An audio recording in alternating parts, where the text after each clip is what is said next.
Did you notice that Joram just called me David?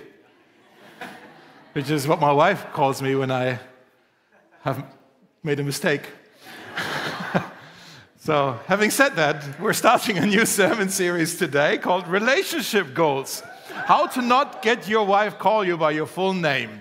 That's no, we're going to do this series. I wanted to do this series for a while already, and I just never really found the right kind of season in the calendar to do it, but I feel like it's just time to do it. A series on relationships, and we want to look at how do we build and cultivate meaningful connections with other people. And if you are honest with yourself, like I can be honest with myself, like I need to learn how to do this still, right? Any of you here who's good at relationships? Very few of you, right? I think most of us, we know we need relationships because we don't want to be by ourselves. We're not meant to live life by ourselves, but relationships can be so exhausting and frustrating and annoying and at the same time so life-giving and joyful, and it's just like such a weird combination of loads of different feelings that we have when it comes to relationships. So we're doing the next 5 weeks together to just kind of sharpen our axe and just get good at this, and not that was a weird analogy, like sharpen our axe, like no, we're not going to kill anybody, but like just, you know, if you want to be effective in cutting wood, that's what I like. Just ignore it. Okay, you got it. Thank you. Some of it like, what is he talking about? Okay, so we want to just take the next 5 weeks to learn how to get better at relationships. And today, I want to talk to you about the title of the message is The Power of Your Inner Circle.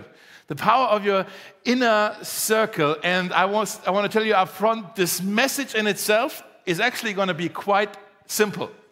But the application of what I'm about to share with you is really, really hard. So what I'm sharing with you today is easier said than done. Okay, as often when we talk about Bible stuff. It's easy to preach it, it's much harder to do it.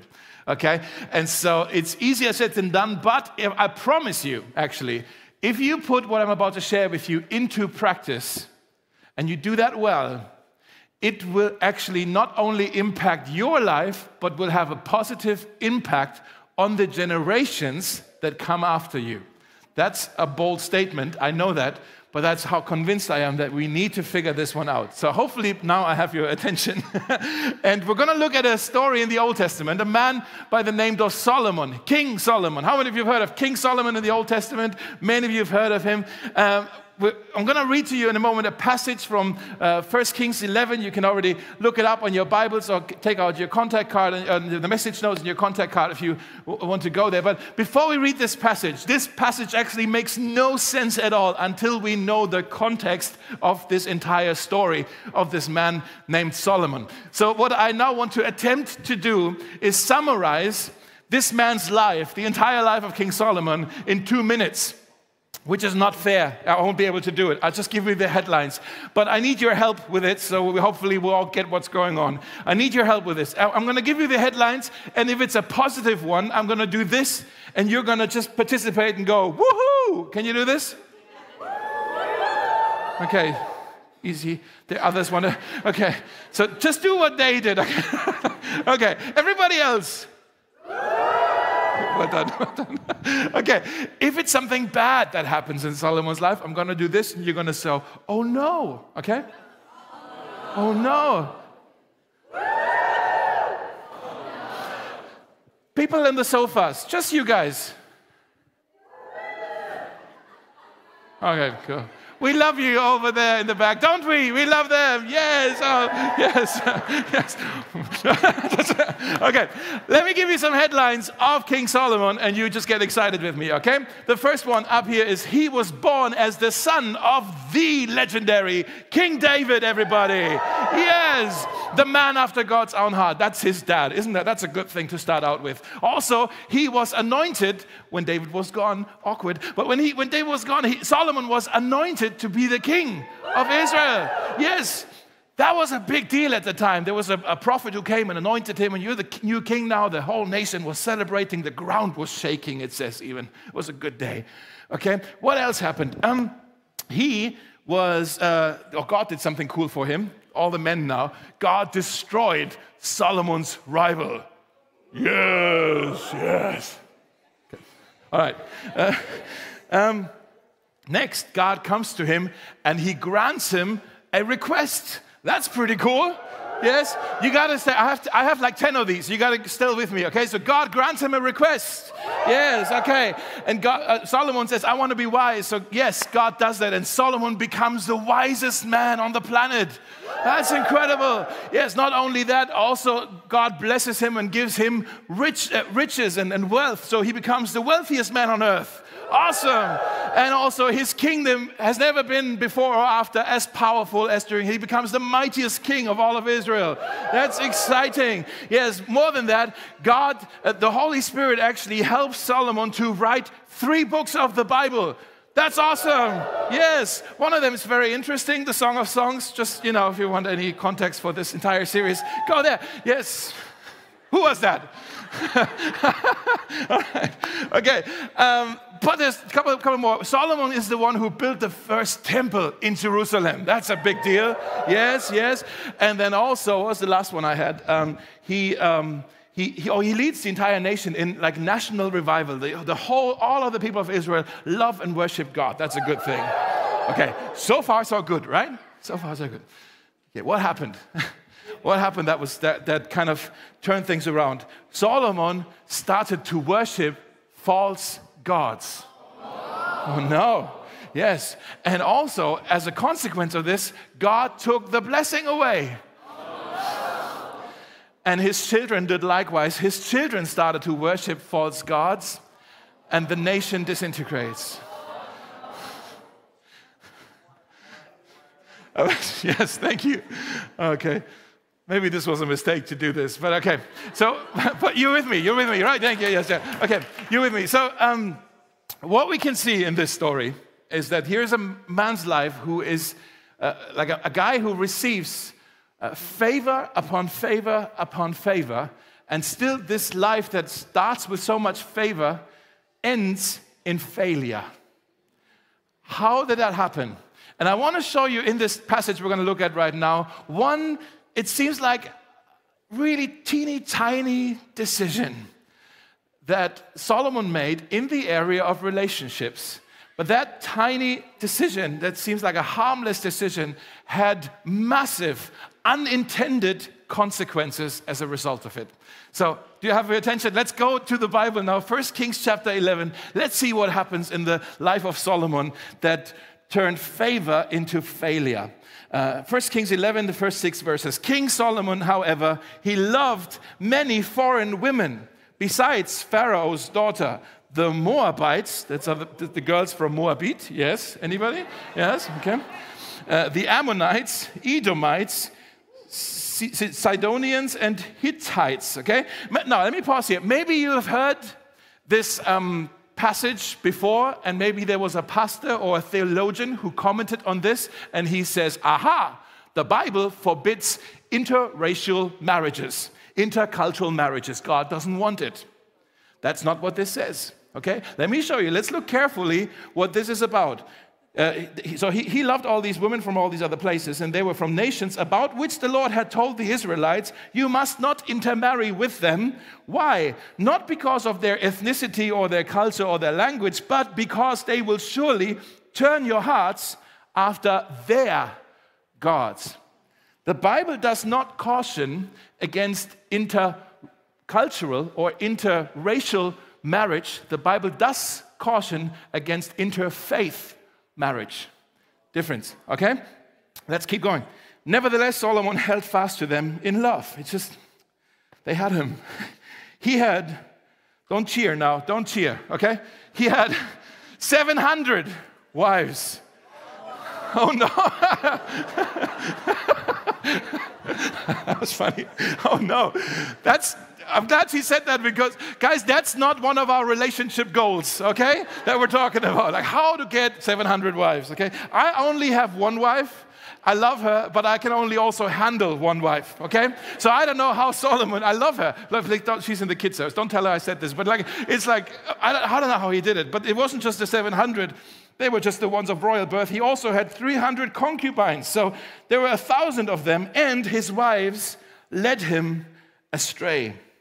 As Solomon grew old, now he was probably around 50 at that time, his wives say it with me, turned his heart. Say it with me. His wives after the other gods, and his heart was not fully devoted to the Lord his God, as the heart of David his father had been.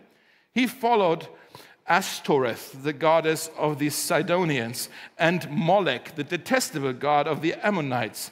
So Solomon did what? He did in the eyes of the Lord. He did not follow the Lord completely as David, as his father, had done. And what we can see in this kind of strange text about a dude who has 1,000 wives, what we can see here is one seemingly tiny decision that has massive unintended consequences, almost like a chain reaction. I put up a picture here of just dominoes. Those of you who are mathematicians, any mathematicians, any others? No?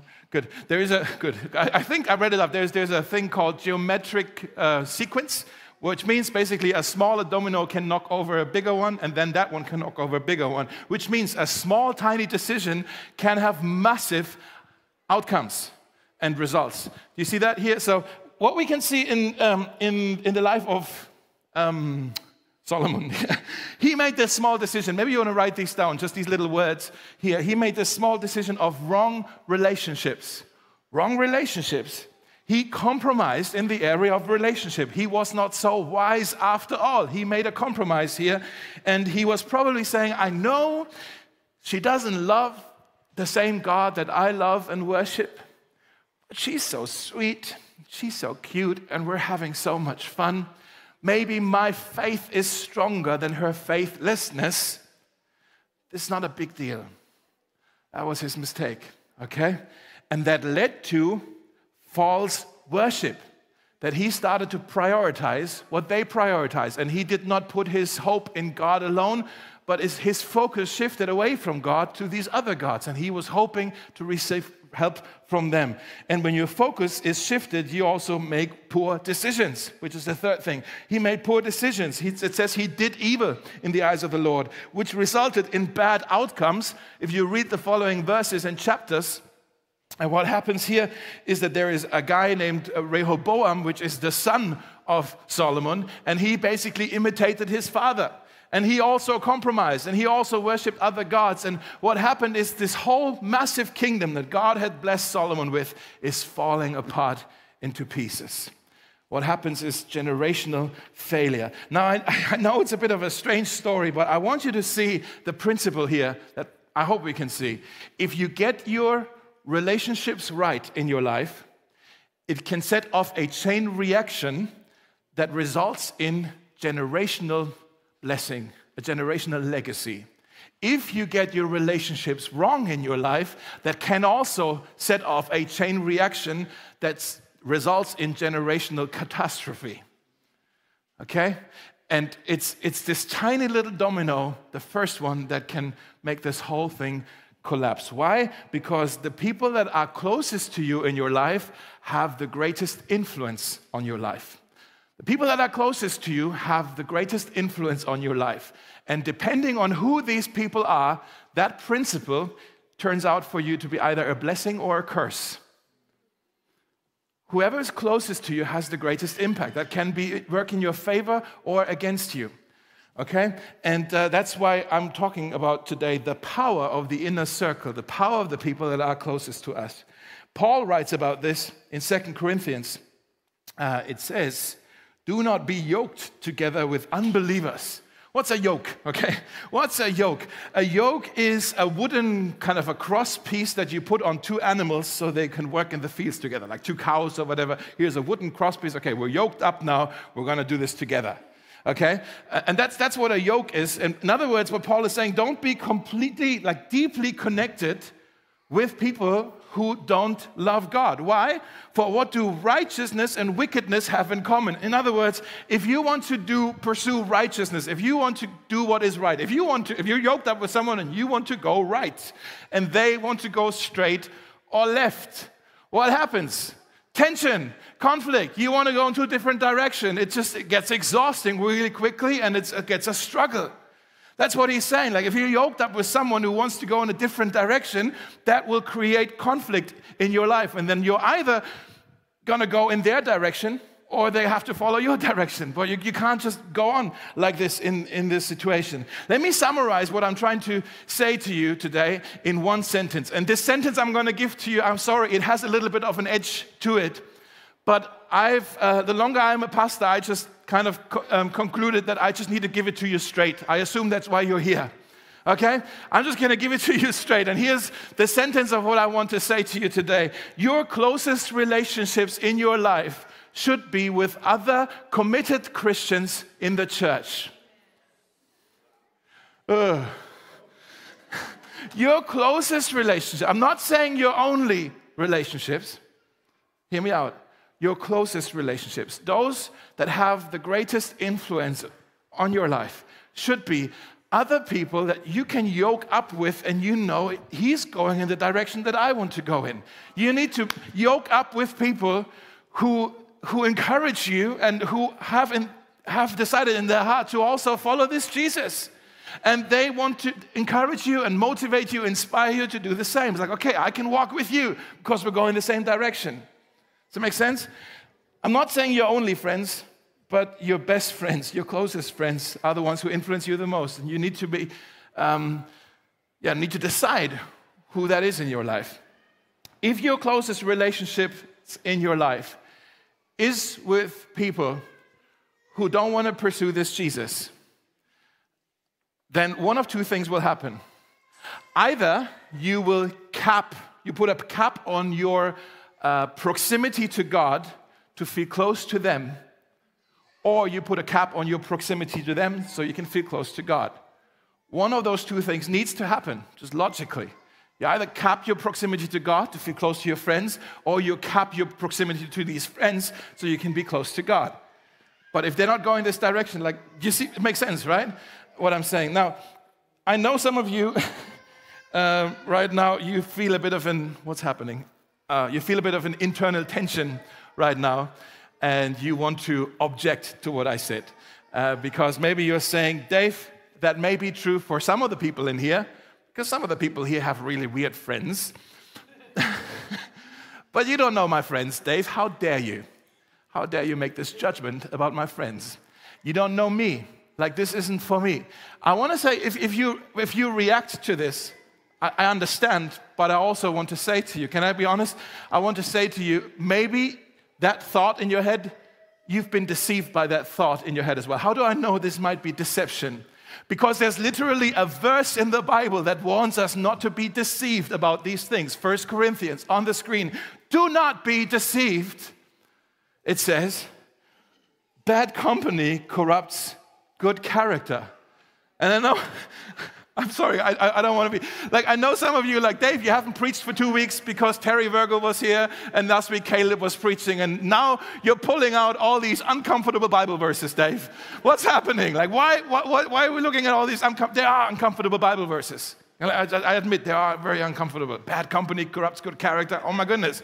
What does that say about my friends, this verse? What does Dave say about my friends? Can I just say, at Mosaic, we made a commitment to teach the whole Bible, not just the parts of the Bible that are comfortable. And yes. And now, if you just want the comfort, you need to go find a different church. Like, this isn't a church for you if you only want the bits and pieces that appeal to you. Because what's the point if I try to change the Bible to accommodate to a generation that needs the Bible to learn about relationships? Okay, so let's look again at this verse, even though it is uncomfortable. Do not be deceived. Hello? Bad company corrupts what? Good character. Bad company corrupts good character. And maybe you're saying, yeah, again, true for some, but not for me, because I'm quite strong in my convictions. I'm quite strong in my faith. They won't pull me down. I will pull them up. I will get them under my yoke, and I'll make sure they walk in my direction. They won't pull me down. I will pull them up. I'm getting ready. Joram, I'm going to need your help here. I'm going to show you just come on up. I'm going to need a chair. Guys, can I just take this chair? Those of you who've been in youth groups in churches in the 90s, you've seen this before. This one was striking gold in the 90s. Here's the illustration. I'm going to stand on this chair in a moment. Yeah, it'll be okay. John, would you say that I'm stronger than you physically?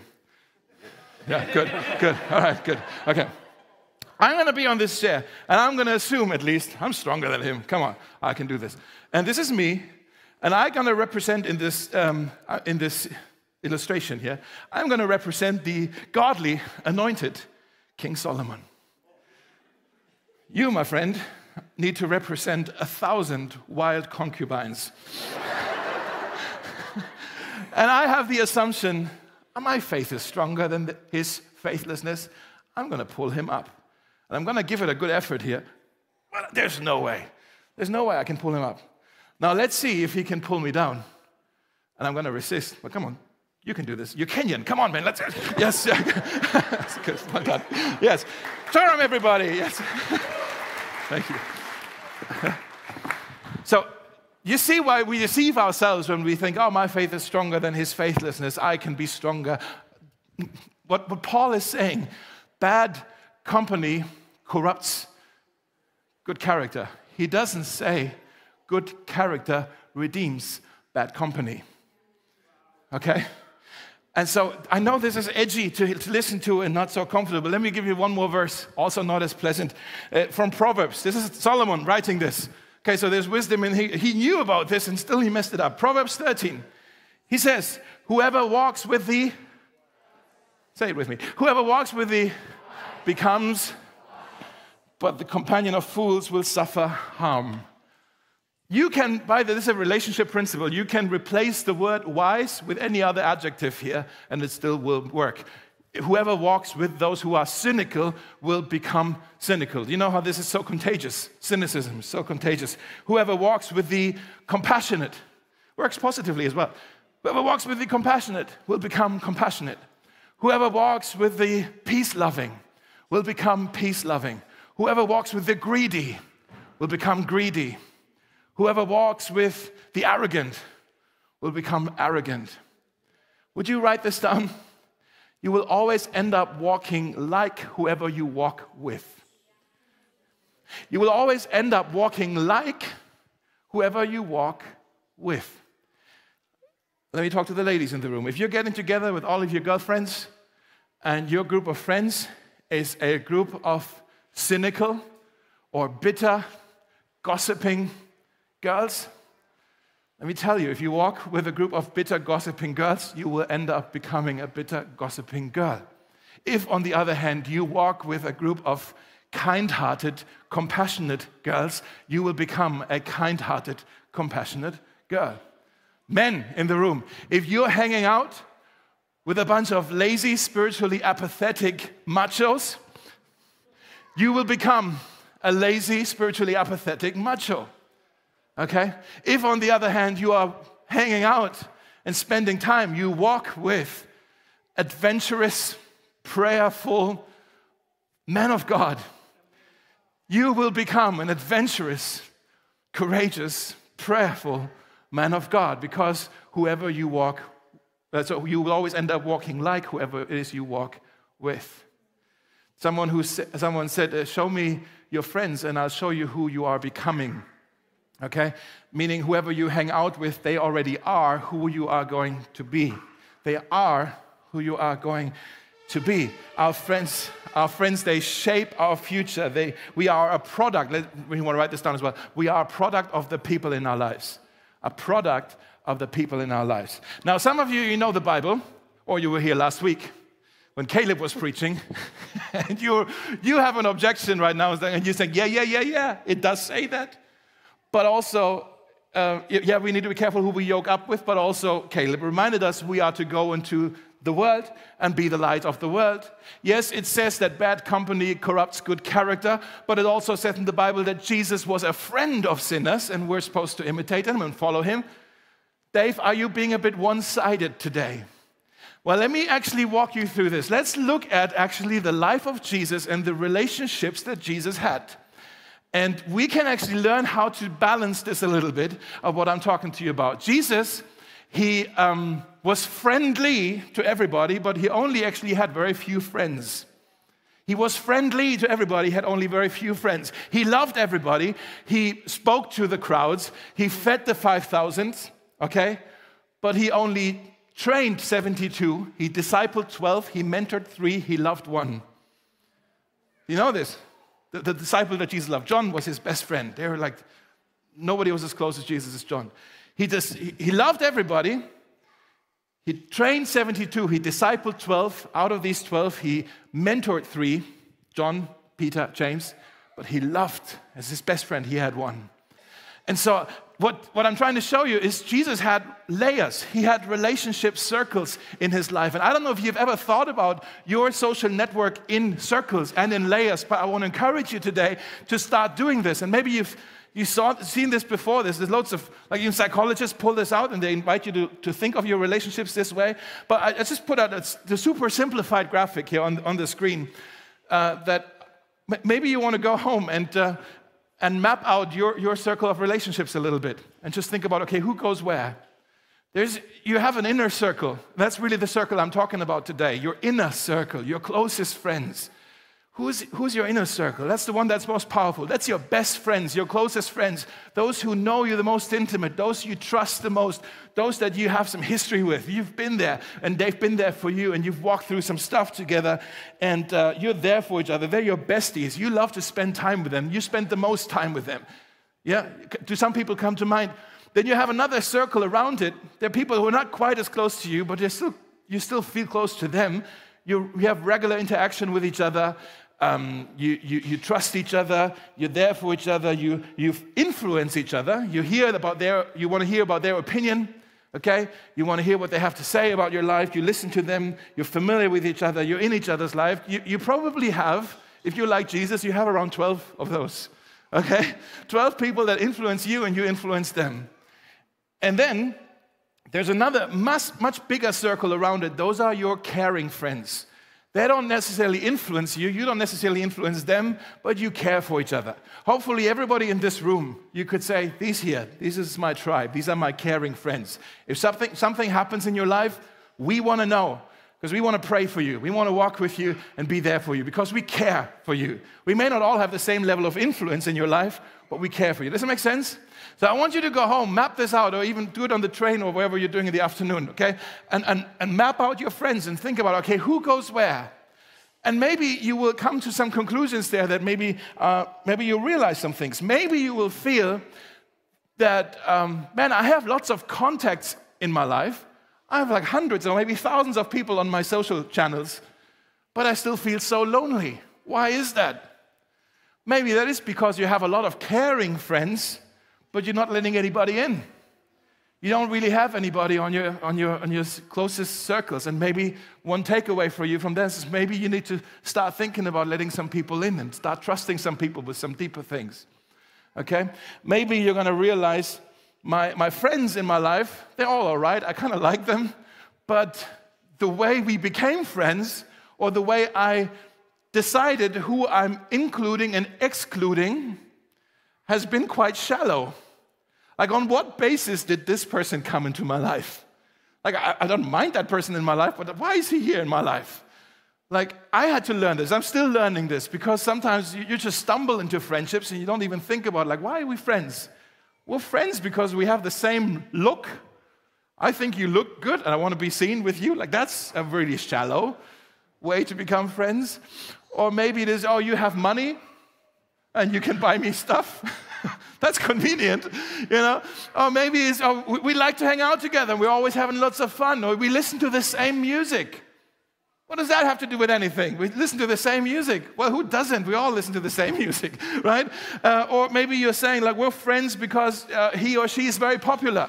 Or, you know, she's very educated and we have interesting conversations. And, like, you know, just start thinking about why are we friends in the first place? And maybe you come to this conclusion, like I have in my life a lot of times. It was like, my friendships, they're good friends, but like the entry that was kind of like, it's quite shallow. What do I look for in a friend? And maybe it's time to ask your friends that you have some deeper questions. Maybe one of the things you'll realize when you map your friends, and listen carefully to see if this is you. Maybe what you realize is there is nobody in your inner circle because in the past you have been hurt by someone that you let in your inner circle. And you have been betrayed by somebody in your inner circle. And you just kind of saying, no more. I'm not going to ever let somebody that close to me again. And maybe you struggle because of hurt or betrayal in the past. False friendship. Let's just talk about it. False friendship is the worst kind of betrayal in the world, I think. It's so cruel. It stinks. And I know some of you looking down, and maybe this is your story, that you've experienced this. False friendship. Like, that's why I prefer my enemies to be my enemies. Like, I like when my enemies are upfront about being my enemy. Like, if someone comes to me like, Dave, I don't like you. You think you're funny, you're not. Your sermons are not cool, and I don't like the way you preach, and you're too tall. Like, okay. And I'm like, you're right, but okay, I know now what to do with you. You don't like me, you're not with me, you're against me. I know what to do with this, okay? Now, what I don't know what to do, and what's confusing to me, if someone is camouflaging behind friendship, and I let them in, and I give them access to my heart, and I give them my trust, only to find out that they're not with me, they just wanted to get close to hurt me. And that is the worst feeling in the world. And some of you, if that happened to you, I'm so sorry that happened to you. I understand why you, as a coping mechanism, why you're saying, I need to protect my inner circle. That's actually a good thing for you to be more protective of your inner circle. But I want to say to you, don't cocoon. Like, is that a word that like what the butterfly does? They kind of like, don't shut yourself in too much, because you do need relationships in your life. Otherwise, you get lonely, and isolation will kill you, okay? So be careful who you trust, of course, but you got to learn to trust again. And I know that's a journey, and again, that's easier said than done, but just leave it there. Maybe one more. Maybe you will realize when you map out your friends that maybe you're a new Christian, and you're excited about your new life in Jesus, and like, oh, I love Jesus now, and he's given me a new life, and a new heart, and a new destiny, a new future, and all of that, but something holds you back. And listen, you can't live your new calling with your old community. Okay? You can't pursue your new calling with your old community. It doesn't mean you have to ditch them, but you need to reprioritize a little bit who is your inner circle, who is your crew. Okay? You still love them, you still spend time with them, but let some other people in and yoke up with them who want to pursue the calling that's on your life now. Okay? Now, I know all of what I said. Maybe you're encouraged by this, maybe you're frustrated with me right now. I know the people pleaser in me hates preaching this message, because I know it's not a comfortable one, okay? But I felt like I had to say this. As I said in the beginning, this is easier said than done, okay? But let me say this. All of us here in this room, every person who hears this voice, people online as well, we all have an idea of what it is that we want to become. Some kind of hope that we have. I want to become this. I want to become a loving dad. I want to become a good student. I want to become a strong leader. I want to become a caring neighbor, whatever that is, okay? I hope all of us can say, I want to be a wholehearted, devoted follower of Jesus Christ. Okay? Maybe that's what you're saying as well. Listen, your prospect to become those things will primarily be about who you let in your inner circle. Your prospect to become what you hope to become will primarily be about who is in your inner circle. And some of your friendships maybe need a friend shift. Does that work? I don't know. I need a friend shift, okay? I need to shift that person maybe to this side of my circle. Let that person be more influential in my life, okay? Keep on loving them, keep on caring them, but invite some other people in. Every week I want to give you a relationship goal. So just as I'm wrapping things up, here's the relationship goal for you to think about and take away. Raise the bar on who has access to you. Raise the bar a little bit, or raise it a little bit more on who really has access and influence on your life, okay? The person that you are today is the result of your relational choices of yesterday. The person you will be tomorrow will be the result of the relationship choices you are willing to make today. Okay? The person you are going to be tomorrow will be the result of your relationship choices that you're willing to make today. No other decision will affect the life and your future more than this one. You always end up walking like whoever you walk with, remember? Okay? This is the domino that knocks down all the other dominoes. I want to encourage you, find yourself some good friends who want to follow Jesus with their whole heart, people who know him, people who love him, people who serve him. And maybe you're saying, sounds good, where do I find them? 2 words, in a small group. In a small group, okay? I really believe this, in a small group. I looked it up yesterday. There's 25 groups, Mosaic small groups, all over the city who are meeting every week. And you would be so welcome to just come and check it out and get to know some other people there. And if the first group you're meeting with isn't really your tribe, keep looking, okay? It's all about chemistry. You feel free to look around a little bit until you find, like, this is my group, I want to stay with them, okay? Watch this on the screen, just a short video on our small groups.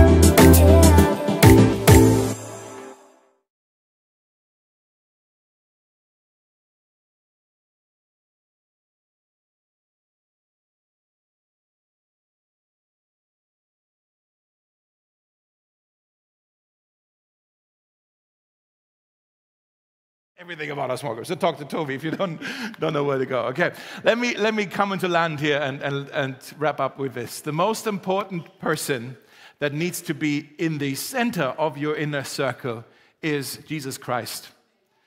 That's the most important person you need to place right in the heart of things and everybody else around it, okay? And I want to ask you, just as we wrap things up, an honest question. Just be honest, hand on your heart. You don't have to say out loud, but just be honest with yourself. Where on this relational map, where does Jesus sit in your life right now? Not where was he, where did you first sit him, but where is he right now? Maybe he's on the outer circle, and it's like, yeah, he cares for me, and I call on him when I need something. Maybe you let him a bit closer, and you care about what he has to say. He has an influence on your life, but you struggle to really let him into your heart and trust him with some of your deepest secrets. And it's like, I get vulnerable with Jesus. Maybe he's not quite there yet. Or maybe he is your best friend, and he is in your inner circle, and you've yoked up with him. It's like, come on, Jesus, wherever you go, I go. Let's do this together. Let me show you one more verse from the book of Timothy, first letter to Timothy. It says, some people have missed, this is a kind of a freer translation, the Living Bible. Some people have missed the most important thing in life. They don't know God. Isn't that? Let that sit with you just for a second. Some people have missed the most important thing in life. They don't know God. They know all about the football scores. They know all about kind of the latest trends on which songs is in the charts or which celebrity is in or out. They know all about the stock market scores. They know all about the recipes or the latest AI trends or whatever. You can fill your mind with so much stuff, but you miss the most important thing. You don't know God. And I'm not talking about knowledge about God, where maybe you have come up with some Bible verses that you've memorized or some theological truth. That's just head knowledge. I'm talking about heart knowledge, where you know Jesus personally. Jesus wants to be in your inner circle. He longs to be your best friend. He is all about relationships. That's, by the way, why he created you. The only reason why you exist is so that you can get to know him. That's why he came on this earth, so he could chase after you and pursue you with his love.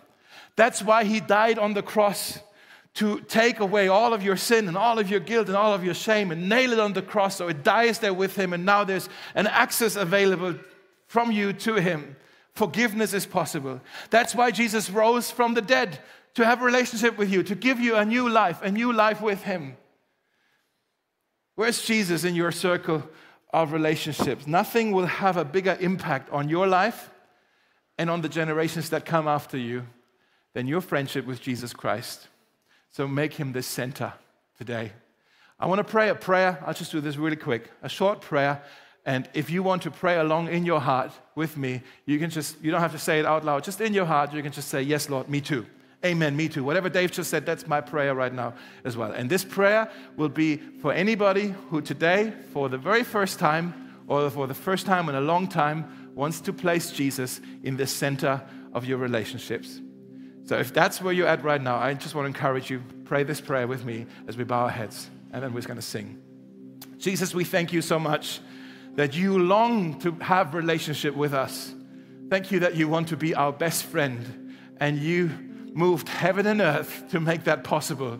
And you came for us, and you made a way for us, and you died on the cross for us so that nothing would ever stand in the way again. All of the things that stood in the way have been removed by you. It is finished, it is done, it is gone, and now the door is wide open.